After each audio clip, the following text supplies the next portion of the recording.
नमस्कार मित्रों, मैं इंद्र कुमार आप सभी का अपने YouTube चैनल पे माई एग्जाम स्टडी पे हार्दिक स्वागत करता हूँ। आज मैं आपको इन्वायरमेंट अध्ययन अर्थात इन्वायरमेंट स्टडी EVS से संबंधित पेडागोजी के महत्वपूर्ण 20 प्रैक्टिस सेट क्वेश्चन कराऊंगा जो परीक्षा की बहुत ही महत्वपूर्ण है। दोस्तों, इस प्रश्नों के द्वारा हम पेडागोजी से संबंधित जानकारी प्रस्तुत करेंगे। तो दोस्तों, आइए चलते हैं पेडागोजी से संबंधित महत्वपूर्ण प्रश्नों के बारे में। ये प्रश्न सीटेट और सुपर टेट तथा यूपी टेट परीक्षा के लिए बहुत ही महत्वपूर्ण है। इन प्रश्नों के द्वारा हम सीटेट परीक्षा में अच्छे नंबर पक्के कर सकते हैं। तो आइए दोस्तों, चलते हैं परीक्षा में आने वाले प्रश्नों की ओर। तो दोस्तों, आज का पहला प्रश्न है हमारा, विज्ञान के प्रतिभाशाली छात्र की क्षमताओं को बढ़ाने के लिए निम्नलिखित में से कौन अधिक लाभदायक है? ऑप्शन ए है कमजोर छात्रों के मदद के लिए उसे प्रेरित करना। ऑप्शन बी उसे जांच करने के लिए। ऑप्शन सी है नई परियोजनाओं में उसकी मदद करने के लिए। ऑप्शन डी है उसे स्व अध्ययन के लिए निर्देश देना। तो आइए जानते हैं इसका राइट उत्तर क्या होगा। विज्ञान के प्रतिभाशाली छात्र की क्षमताओं को बढ़ाने के लिए हम उसकी नई परियोजनाओं में उसकी मदद करने के लिए लाभदायक होंगे।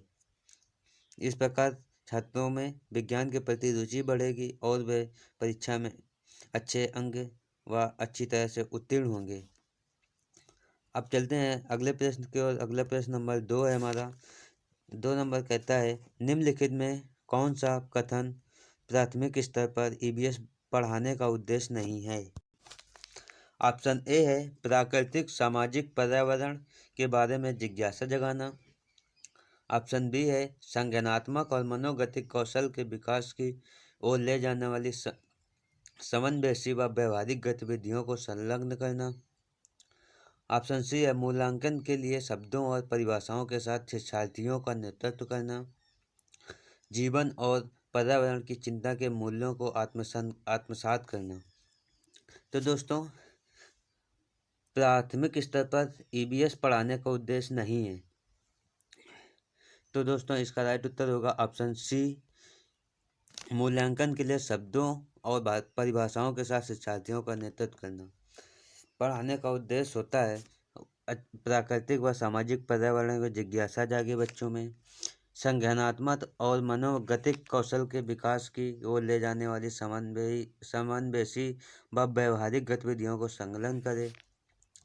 तो इसका राइट उत्तर होगा ऑप्शन सी, यह EVS पढ़ाने का सही मूल्यांकन नहीं है। आइए चलते हैं अगले प्रश्न की ओर। अगला प्रश्न हमारा, EVS पाठ्य पुस्तक में रेलवे टिकट का नमूना दिखाने का विचार क्या हो सकता है? क्या है?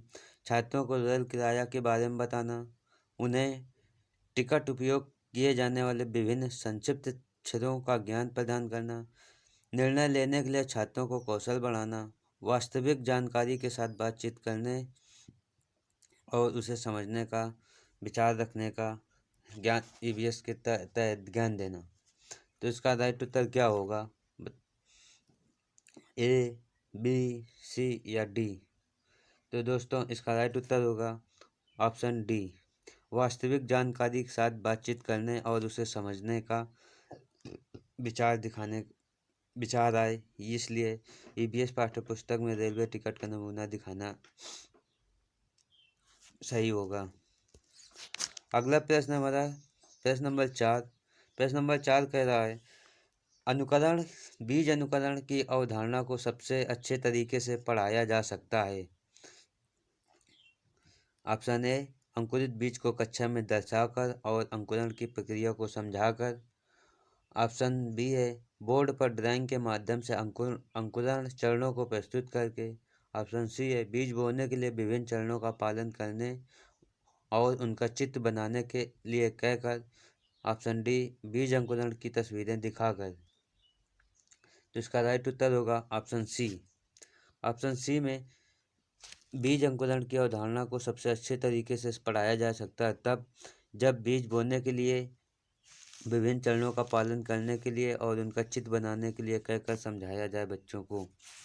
इस प्रकार वो समझेंगे कि पहले बीज बोया जाएगा मिट्टी में, उसके बाद उसका तना होगा, फिर फल फूल तना सब एक साथ नहीं निकलते, उसका विभिन्न चरणों के अनुसार पौधे का विकास होगा। तो इसका राइट उत्तर होगा ऑप्शन सी। आइए चलते हैं अगले प्रश्न की ओर। अगला प्रश्न हमारा, निम्नलिखित में कौन सा ईबीएस पाठ्य पुस्तक में पहेली और पजल को शामिल करने का उद्देश्य नहीं है?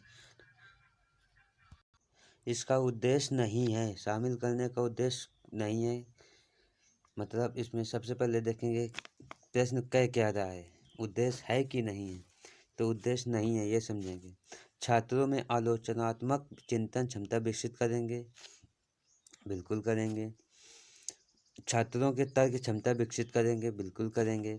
छात्रों के मन को भ्रमित करेंगे, बिल्कुल नहीं करेंगे। अर्थात उद्देश्य नहीं है, यही उद्देश्य नहीं है कि जब पजल पढ़ाई जाए तब बच्चों में छात्रों को भ्रमित नहीं करना है।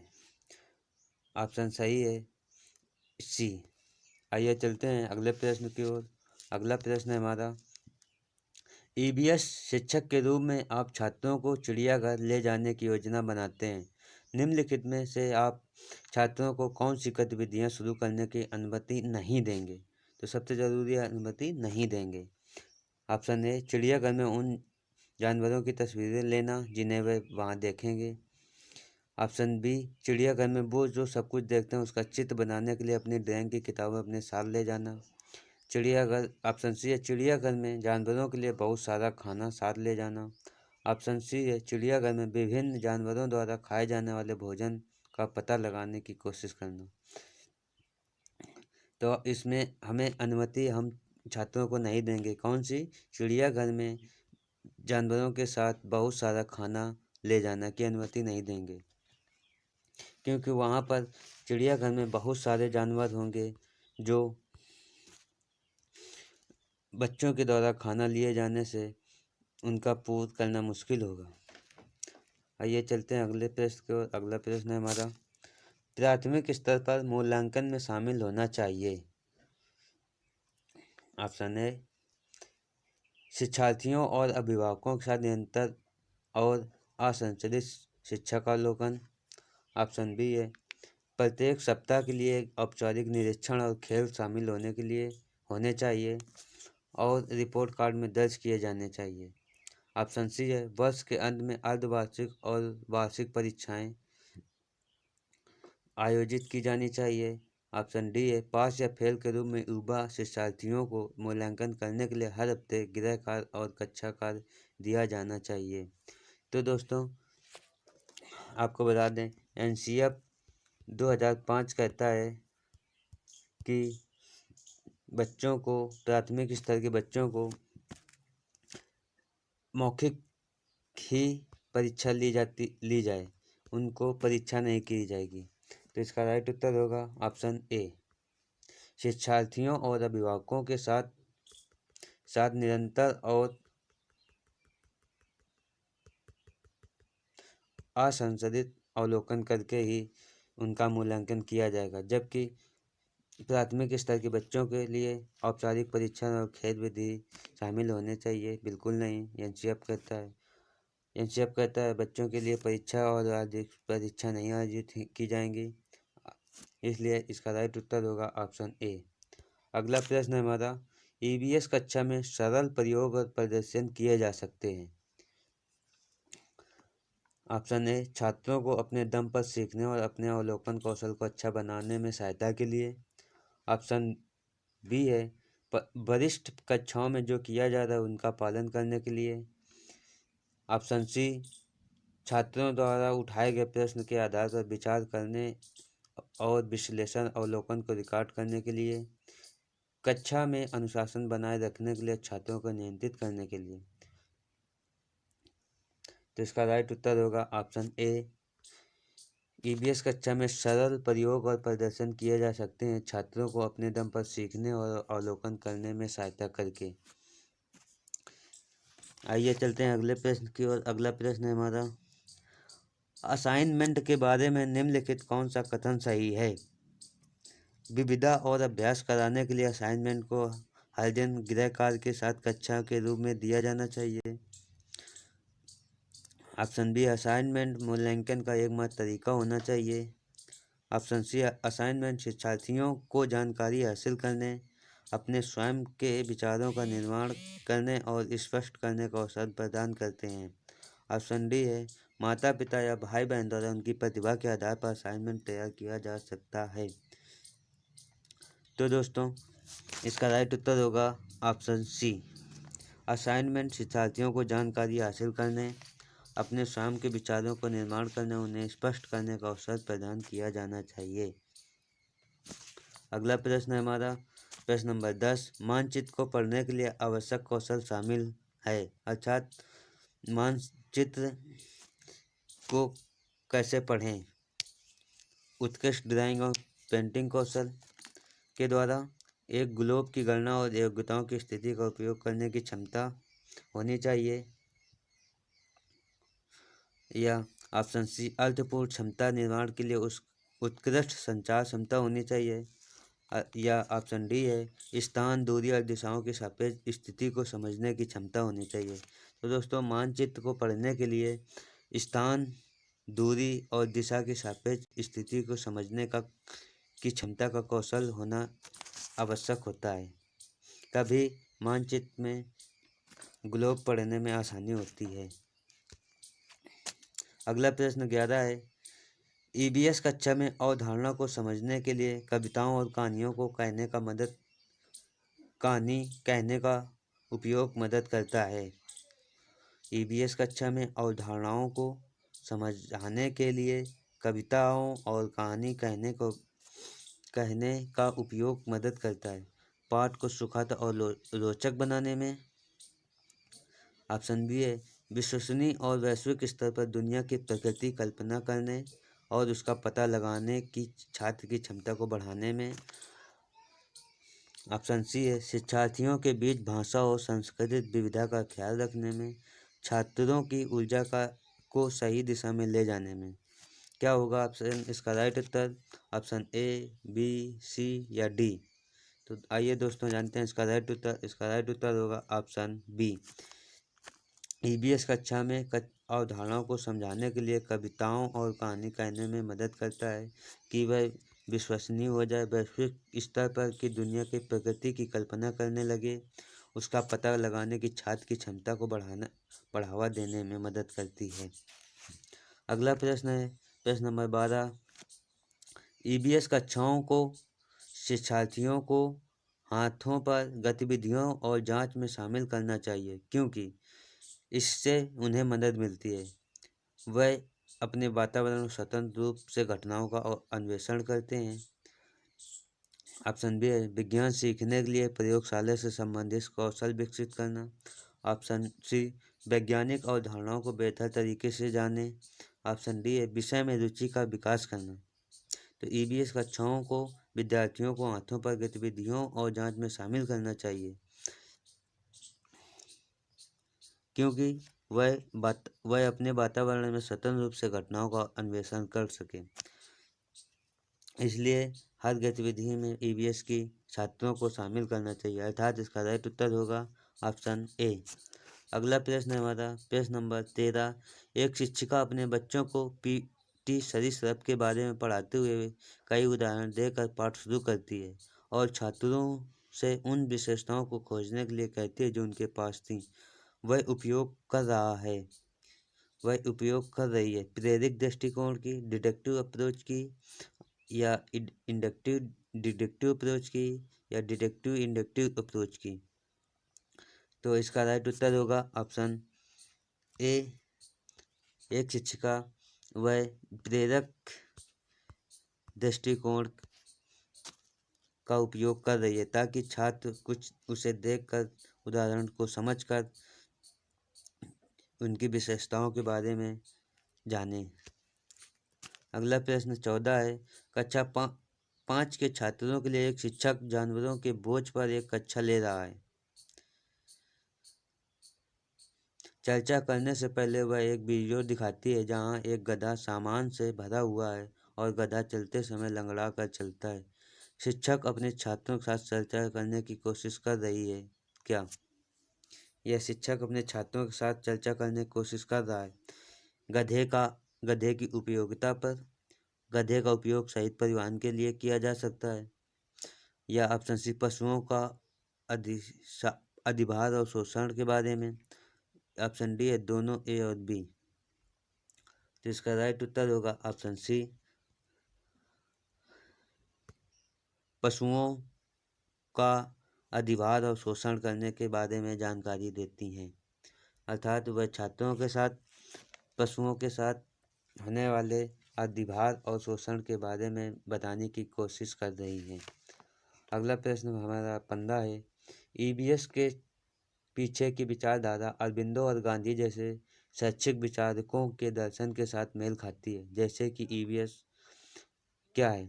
बच्चों में समस्या सुलझाने की क्षमता विकसित करना, बच्चों का समग्र विकास करना, या ऑप्शन सी, बच्चों में सामाजिक क्षमताओं का विकास करना, ये सभी। तो अरबिंदो और गांधी जैसे शैक्षिक विचारों के दर्शन से मेल खाती है क्योंकि यह ईबीएस बच्चों में सामाजिक समस्या सुलझाने की क्षमता विकसित करती है, या बच्चों का समग्र विकास करती है, या बच्चों में सामाजिक क्षमताओं का विकास करना है, अर्थात या ये सभी। तो इसका राइट उत्तर होगा ऑप्शन बी, बच्चों का समग्र विकास करना ही ईबीएस का विचारकों के साथ मेल खाती है। ईबीएस वर्ग के लिए बच्चों के प्रश्न महत्वपूर्ण हैं क्योंकि वह एक संकेतक है। बच्चों को क्या नहीं पता है, बच्चे क्या जानना चाहते हैं, यह स्वीकार करता है कि शिक्षक समझाने में सक्षम नहीं था, बच्चे की याद करने की क्षमता। तो ईबीएस वर्ग के लिए बच्चों के प्रश्न महत्वपूर्ण है क्योंकि यह एक प्रकार का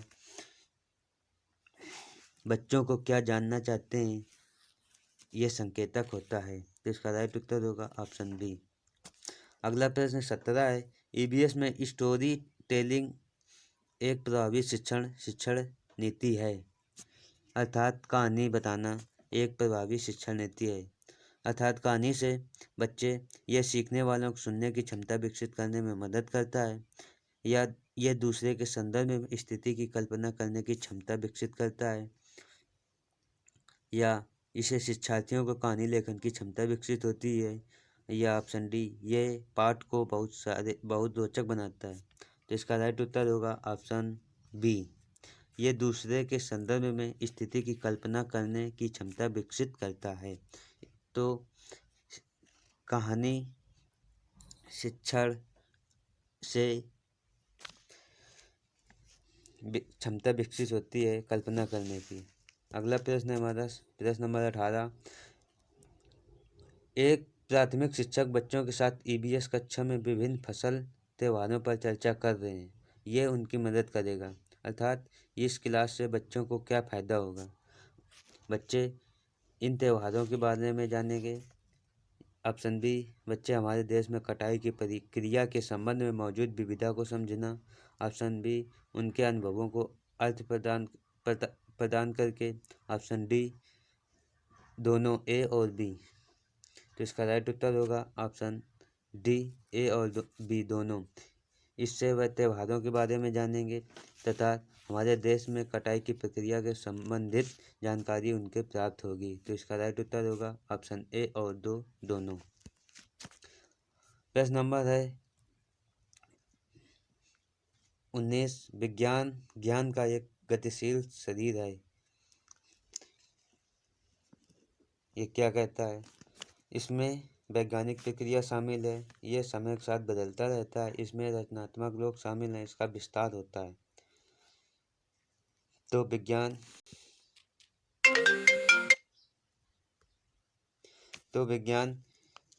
ज्ञान का एक गतिशील शरीर है, इसमें रचनात्मक लोग शामिल नहीं होते, ये समय के साथ बदलता रहता है। अगला प्रश्न 20 है। विज्ञान में व्यावहारिक कार्य में छात्र शामिल हैं केवल प्रयोग के द्वारा, प्रयोगशाला केवल काम करती है? ऑप्शन सी, दोनों सामग्री और प्रत्यक्ष अनुभवों को जोड़ना। ऑप्शन डी, हाथों के अनुभव से काम करती है। तो इसका राइट उत्तर होगा ऑप्शन सी, दोनों सामग्री और अप्रत्यक्ष रूप से जुड़ना। विज्ञान में व्यवहारिक कार्य में छात्र शामिल होते हैं। धन्यवाद वीडियो देखने के लिए। वीडियो कैसा लगा कमेंट में ज़रूर बताएं। वीडियो को लाइक करें, वीडियो को शेयर करें, सब्सक्राइब करें चैनल को तथा बेल आइकन जरूर दबाएं। वीडियो देखने के लिए धन्यवाद। नमस्कार, आपका दिन शुभ हो। जय हिंद।